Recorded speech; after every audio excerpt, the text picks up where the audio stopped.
கும்பராசியில் இருக்கிறவங்க பாருங்க, பரந்த இதயம் கொண்டவங்களா இருக்கீங்க. அது மட்டும் இல்லாமல் எல்லோருக்கிட்டையுமே நல்ல ஒரு பாசம் கொண்டவங்களா இருப்பீங்க.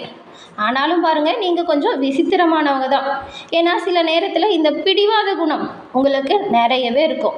பிடிவாதத்துலேயுமே ஒரு நியாயம் இருக்கும். ஆனாலும் எல்லாரும் சொல்லுவாங்க, இந்த கும்பராசிக்கு பெரும்பாலும் பிடிவாத குணம் இருக்காது, கோவப்பட மாட்டாங்க அப்படின்னு. அதெல்லாம் கிடையாதுங்க. இந்த கும்பராசிக்காரங்களுமே பிடிவாத குணம் கொண்டவங்களாகவும் கோபப்படக்கூடியவங்களாகவும் இருப்பாங்க. அது என்ன ஒரு சூழல் அப்படிங்கிறத பொறுத்து தான் மாறும். கும்பராசி சனி பகவானால் ஆளக்கூடிய ராசி. இதில் அவிட்டம், சதயம், பூரட்டாதின்னு 3 நட்சத்திரங்கள் இருக்குது. இந்த 3 நட்சத்திரக்காரங்களுமே பாருங்களேன், தொலைநோக்கு பார்வை, பொறுமை, சமூக சேவை, மனப்பான்மை, இது எல்லாமே இருக்கும். எந்த ஒரு இடத்துலையுமே உங்களோட தன்மானத்துக்கு இழிவு வரக்கூடாது அப்படின்றதுல கவனமாக இருப்பீங்க. கடினமாக உழைப்பீங்க. கற்பனை திறனுமே அதிகமாக இருக்கும். நீதி நேர்மைக்கு உட்பட்டவங்கன்னு கூட உங்களை சொல்லலாம். புதுமையான சிந்தனையும் சுதந்திரமான போக்கு உங்ககிட்ட இருக்கக்கூடிய தனி சிறப்பாக இருக்கும். இப்படி அமைஞ்சிருக்கக்கூடிய கும்பராசிக்காரங்களுக்கு இந்த மாதத்தோட கிரக சூழல் என்ன மாதிரியான தாக்கத்தை ஏற்படுத்து அப்படின்றத நாம் இந்த பதிவில் தெரிஞ்சுக்கலாம். இந்த பதிவில் நீங்கள் இப்போ ஏற்பட்டிருக்கக்கூடிய கிரக சூழலால் நன்மையை பெற போகிறீங்களா, விளைவுகளை அடைய போகிறீங்களா, என்ன செஞ்சால் நன்மையை பெறலாம், என்ன செஞ்சால் தீமையிலிருந்து விடுபடலாம் அப்படிங்கிற ஒரு முழுமையான விளக்கத்தையும் தான் உங்களுக்காக இந்த பதிவில் சொல்லியிருக்கோம். இந்த பதிவு கும்பராசி நேயர்களை பொறுத்த வரைக்கும் ஒரு பயனுள்ள பதிவாக இருக்கும். ஸோ ஸ்கிப் பண்ணாமல் முழுமையாக பாருங்கள். உங்களோட வாழ்க்கையில் நீங்கள் வெற்றி நிலையை பெற என்ன செய்யலாம் அப்படிங்கிற ஒரு முக்கியமான விஷயத்தை சொல்லியிருக்கோம். சனி பகவானை ராசி அதிபதியாக கொண்டவங்க அப்படின்னு சொன்னோம்ல, நீங்கள் சனிக்கிழமையில் சிவபெருமான் வழிபாடை செய்வது உத்தமமான ஒரு வழிபாடாக இருக்கும். சிவபெருமான் சனி பகவான் ஆதிக்கம் நிறைஞ்ச ஒரு கடவுள். சனி பகவானுக்கும் பாருங்கள் சனீஸ்வரன் அப்படிங்கிற பேர் இருக்கும். அதனால் ஈஸ்வரன் பட்ட பெற்ற ஒரே கிரகம் சனி பகவான். சனி பகவானோட அம்சம் நிறைந்த ராசி கும்பராசி. சனிக்கிழமையில் நீங்கள் சிவபெருமான் வழிபாடு செய்வது நன்மை ஏற்படுத்தக்கூடிய ஒரு வழிபாடாக இருக்கும். உங்களுக்கு சிவபெருமான் வழிபாடு செய்யும் பொழுது இந்த ஒரு மந்திரத்தை உச்சரித்து வழிபாடு செய்யுங்களேன், எல்லா வகையிலுமே நன்மையை பெறுவீங்க. அது என்னென்னா, தென்னாடுடைய சிவனே போற்றி. இந்த ஒரு மூல மந்திரம் உங்களோட வாழ்க்கையில் எண்ணற்ற ஒரு உயர்வு ஏற்படுத்தக்கூடியதாக இருக்கும். இப்போ கூட உங்கள் ஆள் மனதில் ஒரு பிரார்த்தனை நினச்சிட்டு சிவபெருமான நம்பிக்கையோடு மனசார பிரார்த்தனை பண்ணிக்கிட்டு தென்னாடுடைய சிவனே போற்றி அப்படிங்கிற மந்திரத்தை மறக்காமல் 3 முறை நம்ம சேனல் கமெண்ட் பாக்ஸில் பதிவு பண்ணுங்கள். சிவனின் அருளால் உங்களோட வாழ்க்கையில் நினச்சது நடக்கவும், தொட்டது துளங்கவும், உங்களோட வேண்டுதல் பிரார்த்தனை விரைவில் பலிக்கவும் உங்களுக்குமே வாழ்த்துக்களை தெரிவிச்சுக்கிறது மட்டும் இல்லாமல் இறைவன்கிட்ட நாங்களும் உங்களுக்காக பிரார்த்தனை செஞ்சுக்கிறோம். எல்லாமே நல்லதாக நடக்கும். இந்த மாதம் சில அமைப்புகள் பாருங்கள் நன்மையை கொடுத்தாலும் சில அமைப்புகள் ரொம்பவுமே எச்சரிக்கையான ஒரு சூழலை உருவாக்குது. அது என்ன சூழல், அதிலிருந்து விடுபட என்ன செய்யலாம் அப்படின்னு பார்க்கலாம். அதுக்கு முன்னாடி நீங்கள் உங்களுடைய சுய ஜாதக கணிப்பை எளிய முறையில் தெரிஞ்சுக்க விரும்புகிறீங்க அப்படின்னா டிஸ்கிரிப்ஷனில் பாருங்கள், ஜோதிடரோட நம்பர் கொடுத்துருக்கோம். அந்த நம்பருக்கு நீங்கள் எங்கே இருந்தாலும் சரி ஃபோன் பண்ணாலே போதும். எளிய முறையில் ஜாதக அமைப்பை நீங்கள் தெரிஞ்சுக்கலாம். எளிய முறையில் இந்த வாய்ப்பை தவற விடாமல் பயன்படுத்தி பாருங்கள். ஒரு தடவை ட்ரை பண்ணி பாருங்களேன், என்னதான் நடக்குது அப்படின்னு பார்க்கலாம். ஏன் இது இவ்வளோ கான்ஃபிடென்ட்டாக சொல்கிறோன்னா, நிறைய பேர் இவங்ககிட்ட மொபைல் மூலியமாகவே அவங்களோட ஜாதகத்தை கணிச்சு இப்போ அவங்களோட வாழ்க்கையில் சிறப்பான ஒரு உயர்வை பெற்றதாக சொல்லியிருக்காங்க. அதனால தான் உங்களுக்குமே நாங்கள் பயன்படுத்தோம் அப்படிங்கிற நம்பிக்கையில் இந்த பதிவில் கொடுத்துருக்கோம். பயன்படுத்துங்க. 11ஆம் தேதி அன்னைக்கு கர்மாதிபதி செவ்வாய் 3ஆம் வீட்டில் மேச ராசியில் ஆட்சி பலம் பெற்று சஞ்சாரம் செய்கிறதுனால உங்களுக்கு தன்னம்பிக்கை, தைரியம் இது ரெண்டுமே அதிகரிக்குது. தொழில் வியாபாரத்தில் நினைச்சதை சாதிக்கக்கூடிய அளவுக்கு நன்மைகளை பெற போகிறீங்கன்னு கூட சொல்லலாம். இது அளப்பரிய ஒரு பராக்கிரமம் பெறக்கூடிய ஒரு அமைப்பு. பஞ்சமத்தில் அற்புதமான யோகமும் வருது. அது என்னென்னா 14ஆம் தேதி அன்னைக்கு இந்த யோகக்காரகன் சுக்கிரன் 5ஆம் வீட்டில் குருவோடு இணைகிறதுனால கலைஞர்களுக்கும் மாணவர்களுக்கும் காதல் வாழ்க்கைக்கும் ரொம்ப ஒரு பொற்காலமான சிறப்பான காலகட்டமாக இந்த மாதம் அமைஞ்சிருக்கு. லாபம் மும்முரமாக இருக்கும். நீங்கள் எதிரே பார்த்துருக்க மாட்டீங்க, அந்தளவு கூட லாபம் வரும். அதுக்கு அவ்வளோ உழைக்கணும். குடும்பத்தில் அதீத போட்டி இருக்கும். 5ஆம் தேதியிலேருந்து 4ஆம் வீட்டில் சூரியன் சஞ்சாரம் ஏற்படுறதுனால வீட்டோட சூழல் கொஞ்சம் சூடாகும். சொத்து இல்லைன்னா குடும்ப விவகாரத்தில் ஈகோ காட்டாமல் கவனமாக பிரச்சனைகளை கையாள்வது நல்லது. குடும்ப உறுப்பினர்கள்கிட்ட பேசும்போது கூட விட்டு கொடுத்து அனுசரித்து போகணும். தேவையில்லாமல் வாக்குவாதம் பண்ணிக்கிட்டு பிரச்சனைகளை பெருசு பண்ணுறாதீங்க. முக்கியமாக உங்களோட அம்மா அப்பா கிட்ட நீங்கள் கவனமாக உங்களோட பேச்சை இருக்கணும்.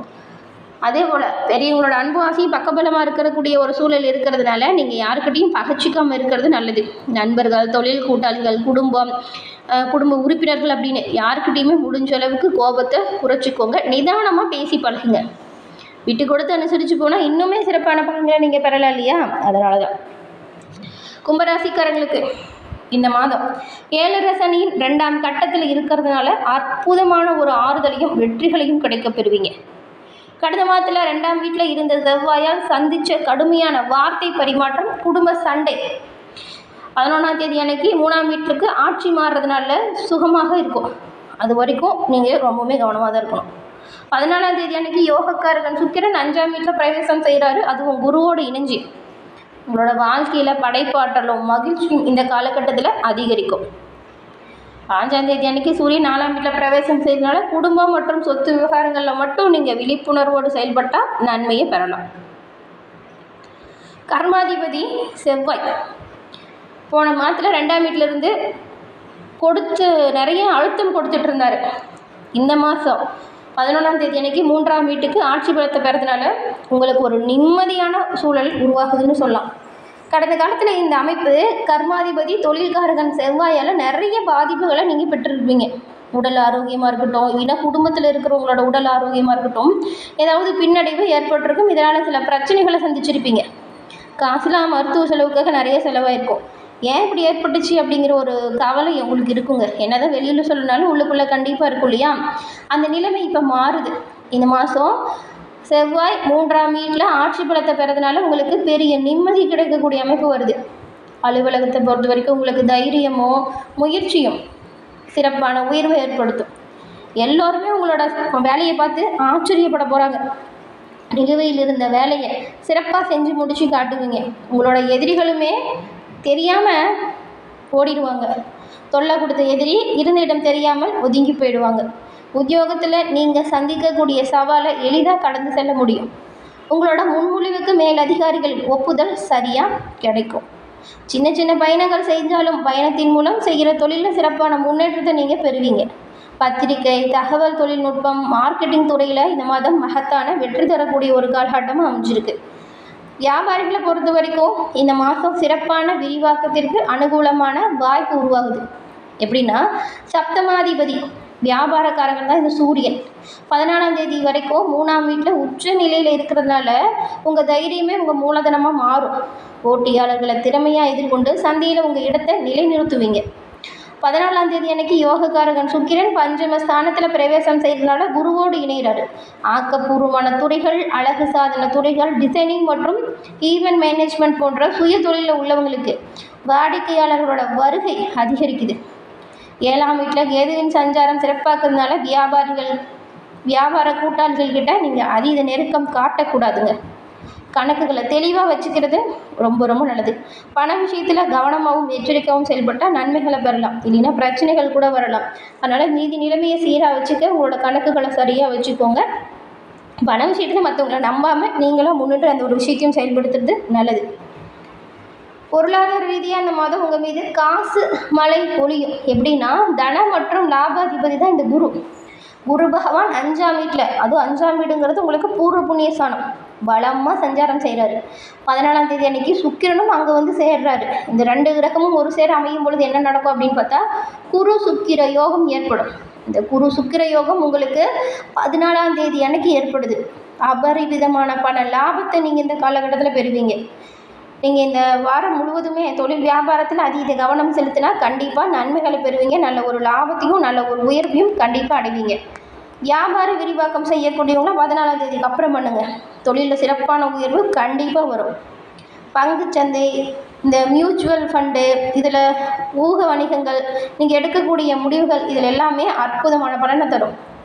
2ஆம் வீட்டில் சனி இருக்கிறதுனால கொஞ்சம் செலவும் இருக்கும். வருமான பெருக்கம், நிதி நெருக்கடியை சந்திக்க மாட்டீங்க பெருமளவு. ரியல் எஸ்டேட் விவகாரத்தில் முடிவெடுக்கிறதுக்கு முன்னாடி சொத்து பத்திரத்துலலாம் சரியாக எல்லாம் இருக்கா அப்படின்னு ஒரு முறைக்கு 2 முறை சரிபார்த்து கையெழுத்து போடுறது நல்லது.